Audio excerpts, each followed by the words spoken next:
Hello, I'm Mike DeMars with Friars.com, and joining me today is the 2000 NCAA Men's Cross Country Champion, Keith Kelly. Also joining us are coaches from Providence College, Ray Tracy, Nick Jackson. Take us to that day in Ames, Iowa. 5 years previous, the women's team had won the national championship. What do you remember from that specific day? It was cold as well. And people have asked me which was the colder day. It's hard to tell. It was very windy the day that Keith won. It wasn't as windy that day. It was probably colder in 1995 when the women won, but there was a sweeping wind across the course in Ames that and the day Keith won. There were times when they ran into the wind and everybody was trying to get protection behind one another and stuff like that. It was just a really, really hard day. But I think we had been successful in Iowa State before. I think that helped, that we had that in our psyche going in, that we have been successful in Iowa State before, we can do it again. That did help, I think. We went in there with confidence that the weather was not going to affect us, and stuff. And we were as prepared as we could be, and stuff. And kind of, I know we had, there was teams actually borrowing the olive oil from us at the start line, and stuff. We had used it in 95 as well, and stuff, and to keep the heat in and stuff. So, but we were prepared in our own way, and stuff. And the guys didn't let anyone down that day, that's for sure. Ray, where did you pick up the olive oil trick? Because that seems to be a common theme between these national championships now.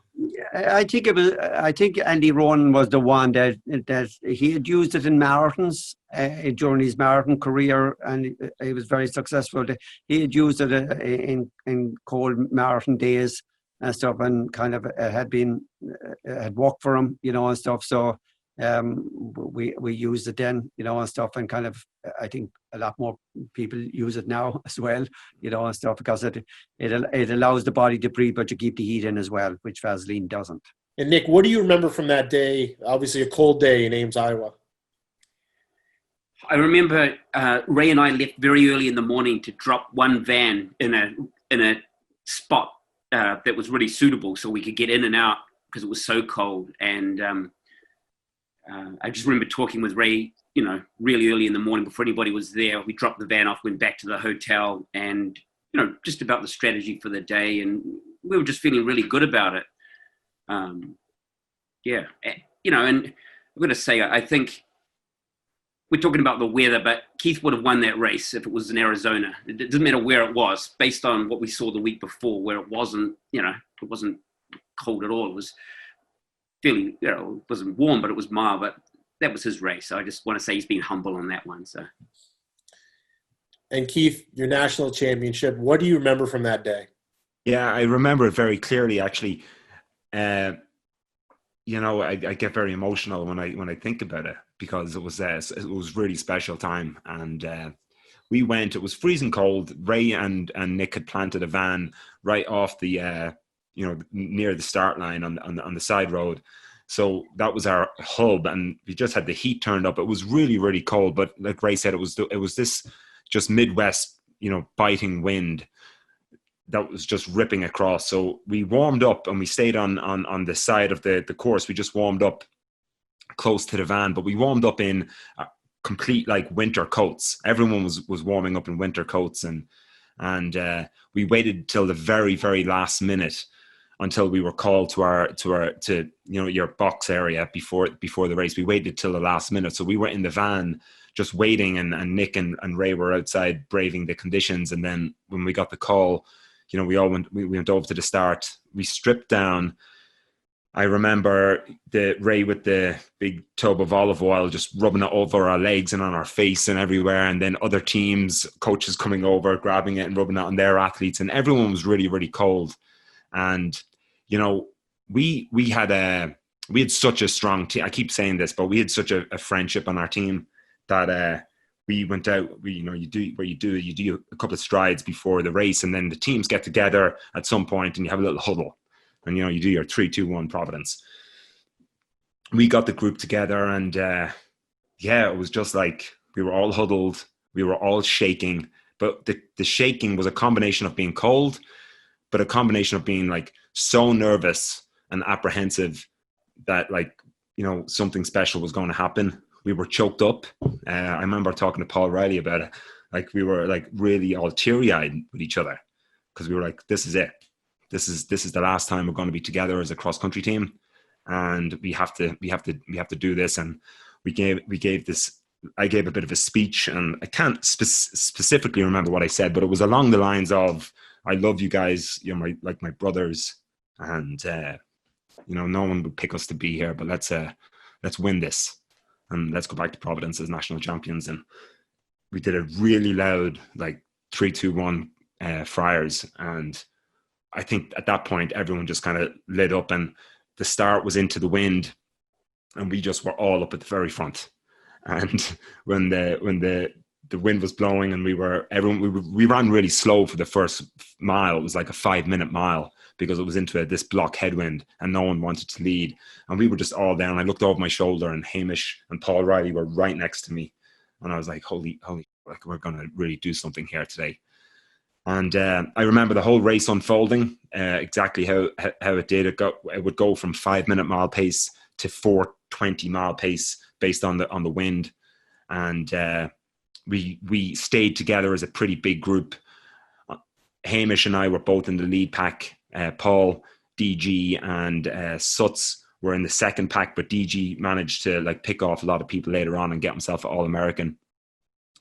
Near the end, with about 2 miles to go, David Kimani and Stephen Ondiecki, they started sprinting. Like we had a bit of a tailwind and they started sprinting flat out.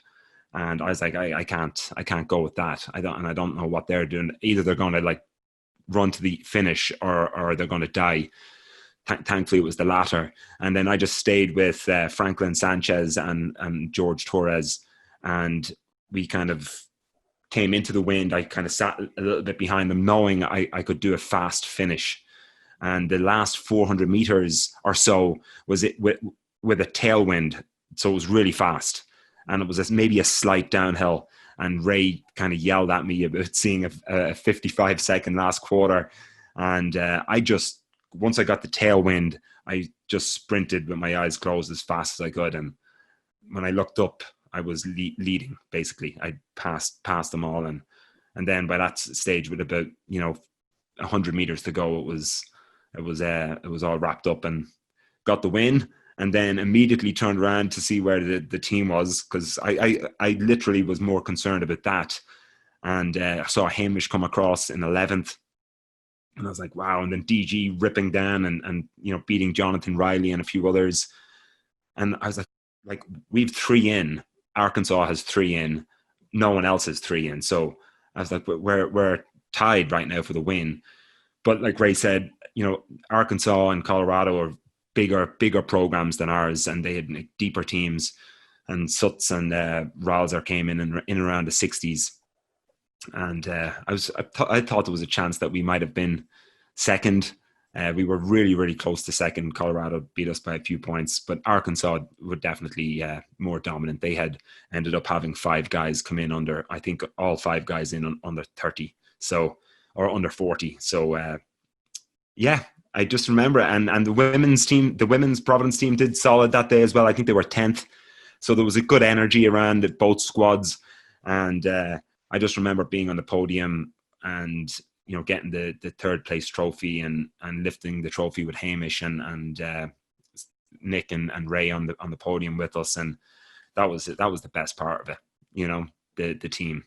And Hamish, if I wasn't around, I said this when we did the Athlete of the Year awards, if I wasn't around, Hamish would have been a Big East champion, a New England champion. He would have been a regional meet champion, and he would have been 10th at nationals. So he would have had one of the more successful cross-country seasons in the history of Providence. But he never had any jealousy towards me, or never had any. He was so psyched to be like the guy that was behind me, because he felt the pressure was on me and he could just do his thing.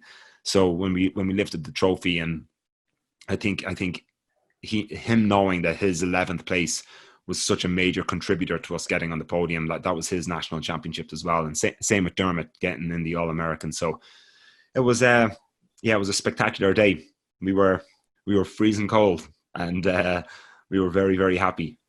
Thank you for taking the time today to help celebrate Keith Kelly's 20th anniversary of the NCAA Men's Cross Country Championship. Keith, Nick, we hope to see you in Friartown soon.